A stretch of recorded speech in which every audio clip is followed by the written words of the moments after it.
ilog, gubat at kabundukan. Maaari nga bang may nagkukog ng kasiyahan? Paano mo mararanasan ang tunay na kasiyahan kung araw-araw mong hinaharap ang mga hamon sa buhay? At ang lahing ating pinagmulan, ating pa bang tatandaan?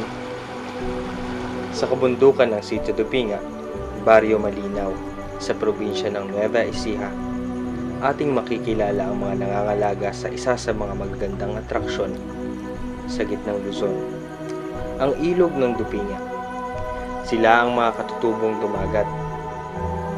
Isa sa kanila si Utoy, isang batang dumagat na punong-puno ng pangarap, ngunit sa murang edad, siya ay namulat sa kahirapan ng buhay.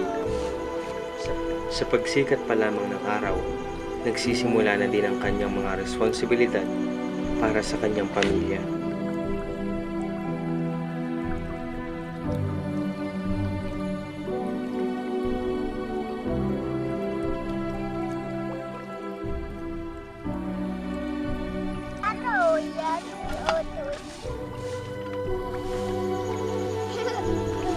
Bakas sa kanyang katawan ang bigat ng kanyang mga trabaho upang matulungan ang kanyang pamilya at makapagbigay ng kanilang mga pangangailangan sa araw-araw.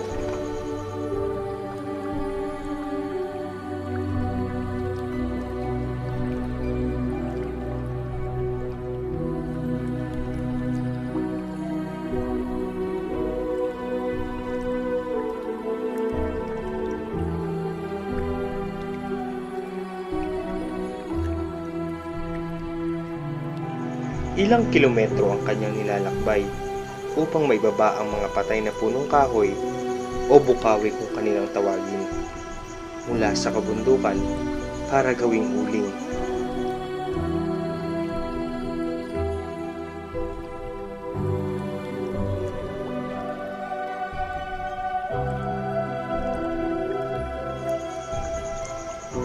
At tinatawid niya ang malalakas na agos ng ilog upang makakuha ng mga talangka at maibenta ito sa kahit na maliit na halaga para makatulong sa pagbili ng kanilang pagkain.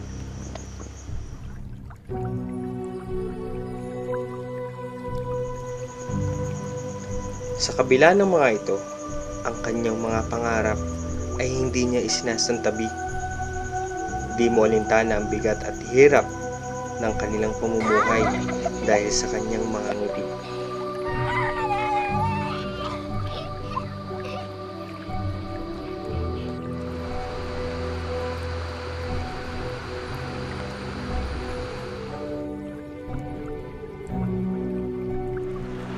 Humuhugot siya ng lakas sa kanyang pamilya at mga kaibigan.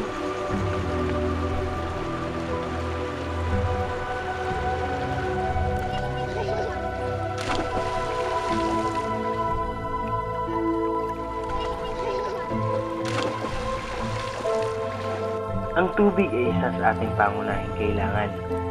Pero para sa ating mga kapatid na dumagat, ito ang kanilang kabuhayan at kasiyahan.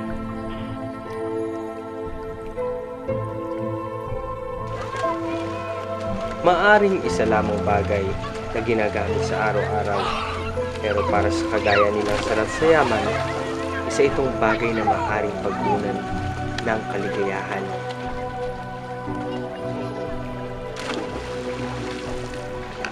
Ang buhay ay parang paglalaro ng paway. Dapat ibato sa tamang lugar at kailangan tamaan ang mga bagay na makakapagpasaya sa iyo sa tamang paraan.